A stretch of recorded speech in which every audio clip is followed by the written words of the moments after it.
Sir గౌరవ council సభ్యులు మర్యాదకు సంబంధించిండే sir, ఇది మా ఆత్మగౌరవానికి సంబంధించిండే సార్. ఇది ప్రతి ఒక్కరు ఏంది సార్ బయట పోస్ట్ పోన్ చేసిన దానికి చిల్లరగా చీప్గా మాట్లాడుతున్నారు సార్ మా గురించి. సార్ మా దానికి బడ్జెట్ గురించి మాట్లాడండి ఏంటి బడ్జెట్ మీటింగ్ బడ్జెట్ సమావేశాలు ఏంటంటే సార్ మా సభ్యుల మీద అంతా నిందొచ్చు సార్, మా సభ్యుల మీద బడ్జెట్ మీటింగ్ సార్ దేశమంతా కోడే కూర్చుంది ఈ సబ్జెక్టు. మరి మనం దాని గురించి మాట్లాడితే బడ్జెట్ గురించి మాట్లాడి తర్వాత పెట్టమని అడిగితే ఒక నిమిషం చెప్తారండి సార్, మీకే సమాధానం చెప్తాను సార్. మీకే సార్, ఇప్పుడు ఈ బడ్జెట్ లోనే వర్కర్స్ జనవరి ఏప్రిల్లో తీసుకున్నారని పెట్టినాడు బడ్జెట్ లో అంశము అబ్జెక్షన్ చేయి సార్. మేము మాకు డౌట్ వచ్చిన క్వశ్చన్ మేము ఏమన్నా అధికారం సార్, మాకు డౌట్ వచ్చిన బడ్జెట్ లో ఏ క్వశ్చన్ అధికారం మాకు ఉంటుంది. బడ్జెట్ సమావేశాల్లో ఇతర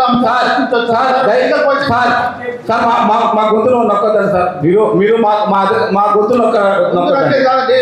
మేము రూల్స్ సార్ మాట్లాడేది ఇక్కడ ఉండే నరసింహన్న ఒక నిమిషం ఆగు. నరసింహన్న సార్ తమరి మాటకి మర్యాద ఇచ్చి గౌరవం ఇచ్చి బడ్జెట్ కంటిన్యూ చేద్దాం సార్.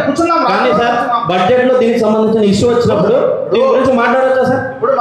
సార్ 100% మాట్లాడండి. మంచిది సార్. అధ్యక్ష ఎమ్మెల్సీ గారి మాట ప్రకారం అధ్యక్ష రాజ్యాంగం మనకి ఇచ్చినటువంటి హక్కు ఎమ్మెల్సీ గారు సమావేశాలని చెప్పి మనం ఈ సమస్య మాట్లాడితే చూడడానికి ఇప్పుడే ఇది పబ్లిసిటీ అయింది, దేశమంతా కోడే కూర్చుంది. మరి ఈ సమావేశాల్లో కూడా మనం మాట్లాడితే ఏం మరి సార్ కోడే కూర్చున్నా కాదు సార్, కోడే కూర్చుందనే కదా సార్ మేము జవాబు చెప్తాము. అప్పుడు మీ ఏది ఉందో మీరు అధ్యక్షుడు రైట్ చేయండి. మీరు ఇప్పుడు అన్న కోడై కూర్చుందన్న దాని గురించే మా బాధ సార్. మీరు ఇప్పుడు అంటున్నారు కదా సార్ కోడై కూర్చుంది బడ్జెట్ సమావేశంలో అని చెప్పేసి ప్రజలు కోడై కూర్చున్నారు. ప్రభుత్వం తరఫున మేము సమాధానం చెప్పడానికి రెడీ సార్. ఓకేనా? ఒక నిమిషం సార్, ఇప్పుడు మాట్లాడిన అంశం మేము ఒక నిమిషం సార్, ఒక నిమిషం సార్, ఇది బడ్జెట్ సమావేశం. మొదలు పెట్టండి అధ్యక్ష, బడ్జెట్ మొదలు పెట్టండి. దానికి సంబంధించిన అంశం వచ్చినప్పుడు మేము లేచి మాట్లాడతాం.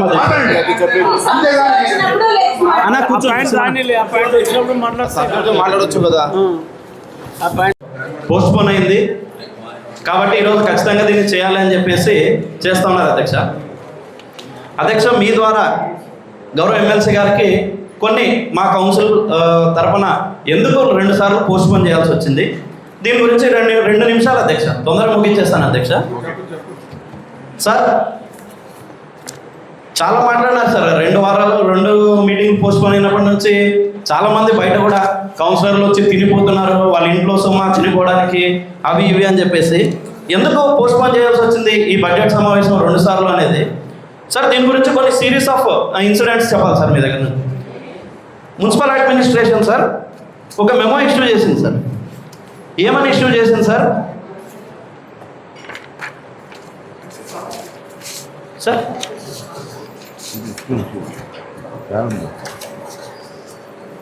ఆ వర్కర్స్ అర్బన్ లోకల్ బాడీస్కి సంబంధించి ఇక్కడ మెమో నంబర్ 1792345 D1/2022 మాకు ప్రతి అర్బన్ లోకల్ బాడీస్ నుంచి వర్కర్స్ కావాలి అని చెప్పేసి రిక్వెస్ట్ వస్తున్నాయి. సో 15,000 జీతం లెక్కలో తీసుకోవడానికి అర్బన్ లోకల్ బాడీస్కు ఎవరికైనా ఇంట్రెస్ట్ ఉంటే మీరు వెంటనే డిఎంఏకి పంపించండి అని చెప్పేసి. ఇది ఎప్పుడు సార్ మేము జారీ చేసిండేది 1/7/2024 సార్. సార్ దీని తర్వాత ఏమైంది సార్? దీనికంటే ముందు సార్ ఇది రావడానికంటే ముందు ఇది వచ్చిన తర్వాత మార్చి నెలలో వర్కర్స్ 52 మంది కావాలి అని చెప్పేసి కౌన్సిలర్లు తెలీదు, ఆ రోజు ఉన్నటువంటి గౌరవ చైర్పర్సన్ గారు కమిషనర్ గారు నోటిఫికేషన్ అదే మన కౌన్సిల్లో పెట్టారు అధ్యక్ష సార్. ఏమని 52 మంది వర్కర్లు ఇప్పుడు కావాలి మనకు వాటర్ వర్క్స్కి సంబంధించి సిబ్బంది కొరత ఉంది అని చెప్పేసి పెట్టినారు సార్.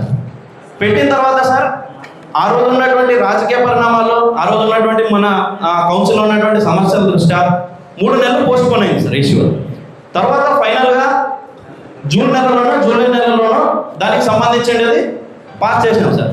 ఏమని పాస్ చేసినారు సార్? ఆదోని మున్సిపల్ కౌన్సిల్కి సంబంధించిన కౌన్సిలర్లు అందరూ మాకు 52 మంది వాటర్కి సంబంధించిన లేబర్ రిక్వైర్మెంట్ ఉంది, దయచేసి మాకు ఇవ్వండి, మాకు ప్రొవైడ్ చేయండి అని చెప్పేసి కౌన్సిల్లో మనం రెజల్యూషన్ పాస్ చేయడం జరిగింది సార్. ఈ రెజల్యూషన్ని బేస్ చేసుకోండి సార్ మన మున్సిపల్ కమిషనర్ గారు సార్ ఇవన్నీ విమర్శలు ఉంటాయి సార్. నేను ఒక నిమిషం చెప్తాను సార్. ఈరోజు ఈ విమర్శను తెరదించాల్సిందే, దీని గురించి మాట్లాడాల్సిందే సార్. అక్క మీరు మాట్లాడినప్పుడు గౌరవం ఇచ్చి మిమ్మల్ని మాట్లాడించాము. దయచేసి మేము మాట్లాడుతూ కూర్చోండి. మేము మాట్లాడిన తర్వాత మీరు మాట్లాడవచ్చు అక్క. దయచేసి కూర్చోండి అక్క. దీనికి సంబంధించి మన మున్సిపల్ కమిషనర్ గారు సార్ ఫ్రమ్ ఎం కృష్ణ గారు టు సిడిఎంఏ ఎప్పుడు సార్ 25/9/2025లో ఒక ఫీజిబిలిటీ రిపోర్ట్ సార్. అంటే సార్ మా దగ్గర ప్రస్తుతానికి ఇంతమంది పనిచేస్తున్నారు, పని ఇంత ఉంది కాబట్టి ఇంకా ఇంతమంది మాకు రిక్వైర్మెంట్ ఉన్నారు, వాళ్ళకి ఇంత జీతం ఇవ్వాలి కాబట్టి మీరు మాకు పర్మిషన్ ఇచ్చినచో, సిడిఎంఏ గారు ఆదోని మున్సిపాలిటీకి పర్మిషన్ ఇచ్చినచో మేము 52 మందిని డిప్యూట్ చేసుకోవడానికి రెడీగా ఉన్నాము అని చెప్పేసి మన మున్సిపల్ కమిషనర్ గారు పంపించారు అధ్యక్ష. ఎప్పుడు అధ్యక్ష? 9వ నెలలో అధ్యక్ష. 10వ నెలలో ఏమైంది అధ్యక్ష? From CDMA to municipal commissioner అధ్యక్ష. ఏమొచ్చింది అధ్యక్ష? ఆ రోజు మీరు 52 మందిని జనరల్ ఫండ్ నుంచి లేబర్ని ఎక్కించుకొని మీరు పని చేసుకోవచ్చు, మీరు డెప్యూట్ చేసుకోవచ్చు 52 మందిని పనికి ఎక్కించుకొని 15,000 జీతం లెక్కలో ఇవ్వచ్చు జనరల్ ఫండ్ నుంచి అని చెప్పేసి ఆర్డర్ వచ్చింది సార్. ఇది ఎప్పుడు వచ్చింది సార్ ఆర్డర్? 10/9/2025 మనం ఇచ్చిండే లెటర్కి సంబంధించి 6వ నెలలో 10వ నెలలో వచ్చింది అధ్యక్ష. 9వ నెలలో సార్ రిప్రజెంటేషన్ పంపించాడు, 10వ నెలలో రిప్లై వచ్చింది సార్. ఇది వచ్చిన తర్వాత సార్ మరి మా కమిషనర్ గారికి ఏమైందో తెలియదు సార్. 3 సార్లు ఆయనే సొంతంగా పెట్టినారు, వర్కర్లు ఎక్కించుకోవాలి అని చెప్పేసి, వర్కర్లు కావాలి పనిచేయడానికి అని చెప్పి.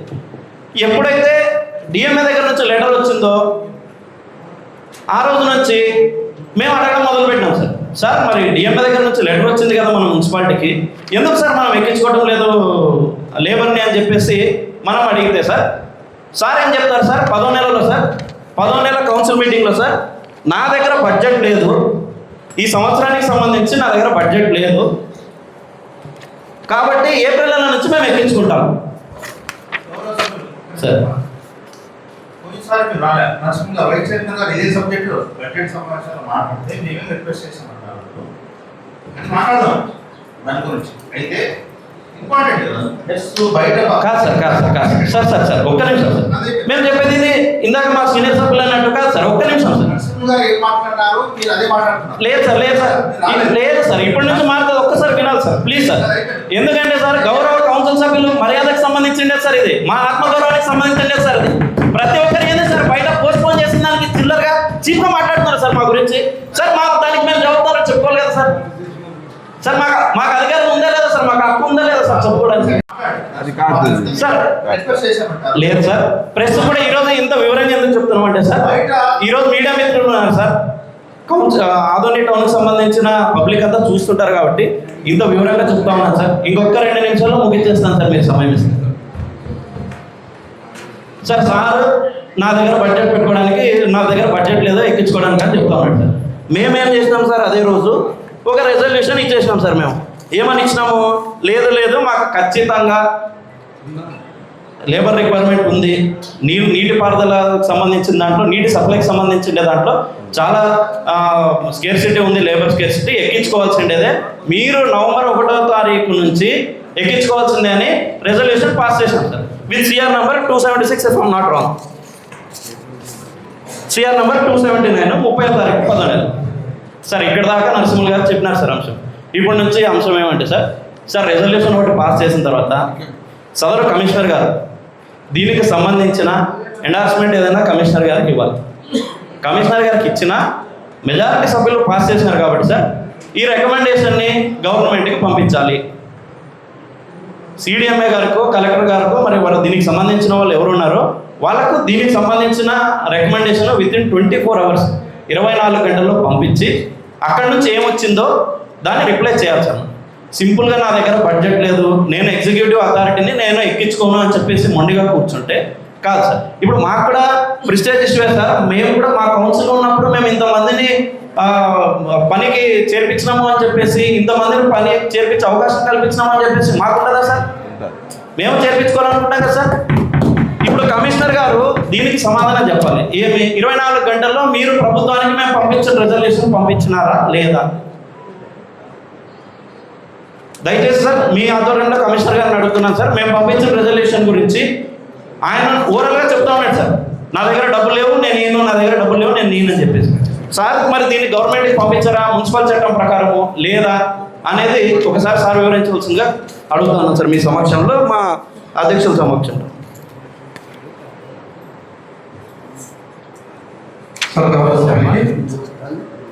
సార్ సిడిఏ ప్రకారం వచ్చిన వరకు గౌరవ సభ్యులు చదువుతారు. మనసు మీ దగ్గర అవైలబిలిటీ బట్టి మీరు వాళ్ళని ఎంగేజ్ చేసుకోవచ్చు ఒక చిన్న బాధపడ్డారు సార్. దానివల్ల ప్రస్తుతం ఉన్నటువంటి పరిస్థితులు, ఆర్థిక పరిస్థితుల్లో అనిపిస్తుంది కడుపు తెచ్చుకుంటే కాళ్ళ మీద పడుతుంది అనేది. కానీ ఆ ఎడ్యుకేషన్ రావడం అనేది కొంచెం ఆలస్యం అనేది వల్ల కలెక్టర్ గారికి కూడా ఆలస్యంగా పంపడం జరిగింది. అక్కడి నుంచి ఒక డీటెయిల్ రిపోర్ట్ పంపండి అని కలెక్టర్ గారు మళ్ళా రిటర్న్ ఫైల్ అయితే చేశారు. దానికి సంబంధించినటువంటి రిపోర్ట్ కూడా అంటే దేనికి ఎంత అవసరమో, ఎలా అపాయింట్మెంట్ చేసుకుంటారో అనే వివరాలను కూడా జిల్లా కలెక్టర్ అడిగారు సార్. దానికి రిపోర్ట్ కూడా తయారు చేస్తున్నాం సార్. ఒక 2 రోజుల్లో కలెక్టర్ గారు దాన్ని పంపించేసి అక్కడి నుంచి ఏమొస్తుందో దాని ప్రకారం ఫర్దర్ ప్రొసీజర్ అనేది ఎలా యాక్షన్ తీసుకోవాలి అంటే కలెక్టర్ గారు మనం మాకే నిర్ణయిస్తారా లేదా గవర్నమెంట్ ప్రతిపాదన చేస్తారా అనేది మేము చూస్తున్నాం సార్. అది వచ్చిన తర్వాత దాని ప్రకారం మేము నిర్ణయం తీసుకుంటాం సార్.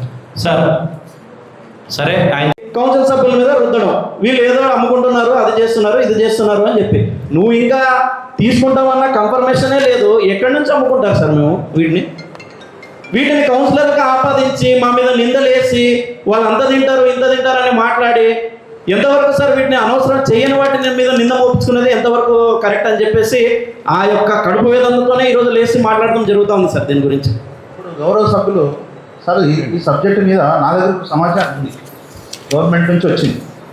అంటే మా దగ్గర ఉండే సమాచారం ఏంటంటే సీఎంఓ నుంచి సార్ ఇది అన్ని ప్రముఖ దినపత్రికల్లో ఇది చాలా ఎందుకో మరి కారణాలు ఏంటో కానీ ఎన్నో మున్సిపాలిటీల్లో ఇవన్నీ జరుగుతుంటాయి రొటీన్గా.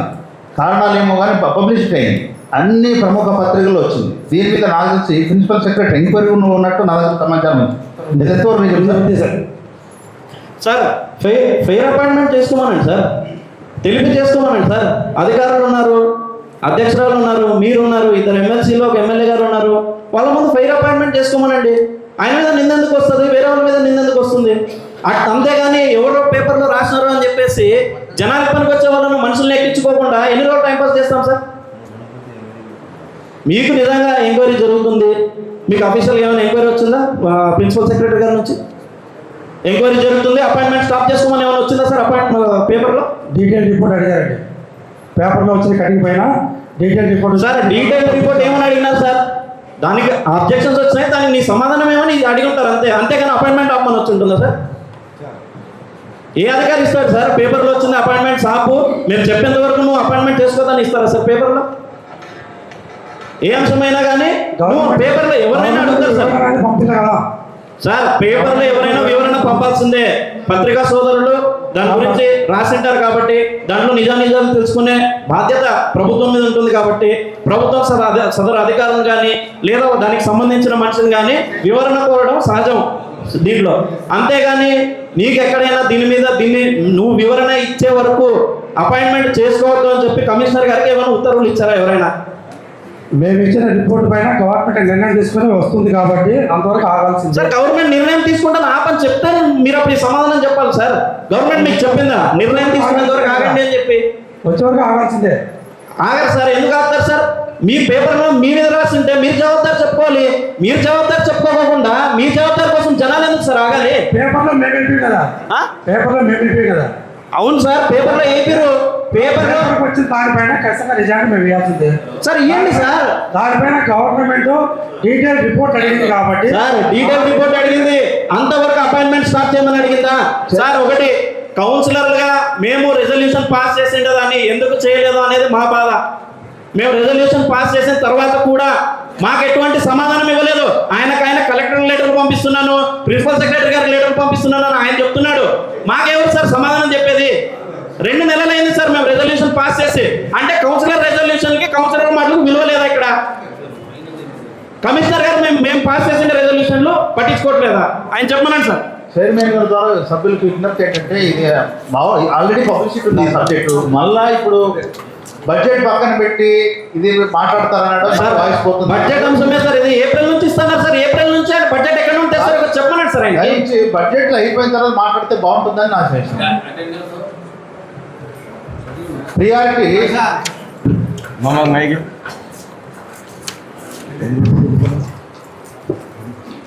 నరసింహ గారు వైస్ చైర్మన్ గారు కొద్దిగా ఆలోచించండి. పక్కన పెట్టి చేయడం అధ్యక్ష సార్, ఈ ఇష్యూ వర్కర్స్ ఎంత పబ్లిక్ అయినా ఏమి జరిగినా లీగల్గా కానీ ఏది మాకు కావాల్సింది అది జరిగేది కాబట్టి మేము లీగల్గా ప్రజలకు మా మున్సిపాలిటీకి డబ్బు ఉంది కాబట్టి ఇబ్బంది ఉంది కాబట్టి మేము వర్కర్స్ ఎక్కించుకునే అన్ని వాస్తవే. ఇది పబ్లిక్ జరిగితే మేము ఇక్కడ తప్పు చేయలేదు. ఇక్కడ మీకు జరిగితే మేము దానికి ఏమన్నా వివరణ మాకు భయపడేది లేదు. మాకు వర్కర్స్ ఎక్కించుకోవడానికి కారణం ఏమైనా వివరణ ఇవ్వాలా.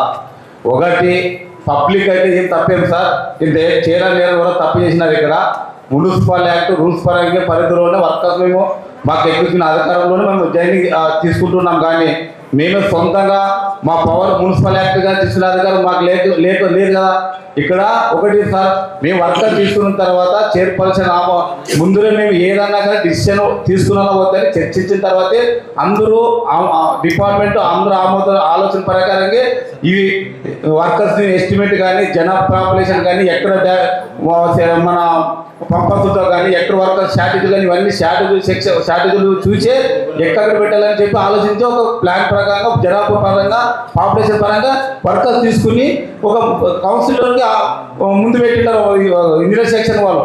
దాని పరంగా పెట్టినారు కాబట్టి వాళ్ళ ప్రపోజల్గా మేము ఆలోచించి మేము క్వశ్చన్ చేసినాం అన్ని విధాలుగా ఇది అవసరమా కాదా వద్దా ఎందుకు అని అడిగినప్పుడు వాళ్ళు వివరించినారు. దానికి సంబంధించి ఇంజనీరింగ్లో ఇచ్చిన తర్వాత చైర్పర్సన్ కౌన్సిలర్కి ఆమోదించినాము. అందరూ దారి ఆమోదించి డిఎంఏకి ప్రపోజల్ పెట్టినాము. ఈరోజు డిఎంఏ ఆర్డర్ ఇచ్చినాడు. ఇక్కడ ఆర్డర్ ఇచ్చిన తర్వాత కమిషనర్ బడ్జెట్ లేదని నిలబెట్టడం ఎంతవరకు కమిషనర్గా పవర్స్ ఉన్నవి, ఏ అధికారంతో నిలబెడతారు? ఒక్కసారి కౌన్సిలర్ తీర్మానం చేసిన తర్వాత చైర్పర్సన్ ఈయన సిఆర్ కాపీ నంబర్ వచ్చిన తర్వాత కూడా నిలబెట్టే అధికారం కమిషనర్కి ఏ చట్టం చెప్తుంది? ఒకవేళ బడ్జెట్ కమిషనర్ గారు రైతు సభలు ఉంటే ఇప్పుడు సార్ మా మున్సిపాలిటీలోనా సపోజ్ గవర్నమెంట్ ఇన్వాల్వ్ అయిందంటారు. గవర్నమెంట్కి ఏం సార్, మా గవర్నమెంట్ మా మున్సిపల్ యాక్ట్ మాకు ఇచ్చిన ప్రజలు మా హక్కు. మీకు మేమేమన్నా మీ గవర్నమెంట్లో మాకేమన్నా మీ పరిధిలోకి ఏమైనా వస్తామా? మాకు ఒకటి ఒక యాక్ట్ సార్ చట్టం ఉంది. ఇది గవర్నమెంట్ సెంట్రల్ గవర్నమెంట్ సెంట్రల్లే, స్టేట్ గవర్నమెంటే, మున్సిపాలిటీ సుప్రీం ఏమిడా మా అధికారులకి మేము ఏదైనా అడ్మినిస్ట్రేషన్ నడపాలన్నా ఒక మున్సిపల్ యాక్ట్ పరంగా పరిధిలోనే మేము నడుపుకున్నాం. ఏ రూల్ చెప్తారంటే మీరు కాదు బడ్జెట్ సమావేశమా ఇది ఉద్యోగుల సమస్య? సార్ ఇప్పుడు ఇది బడ్జెట్ కాదండి, ఇది రాంగ్ ఇది సార్.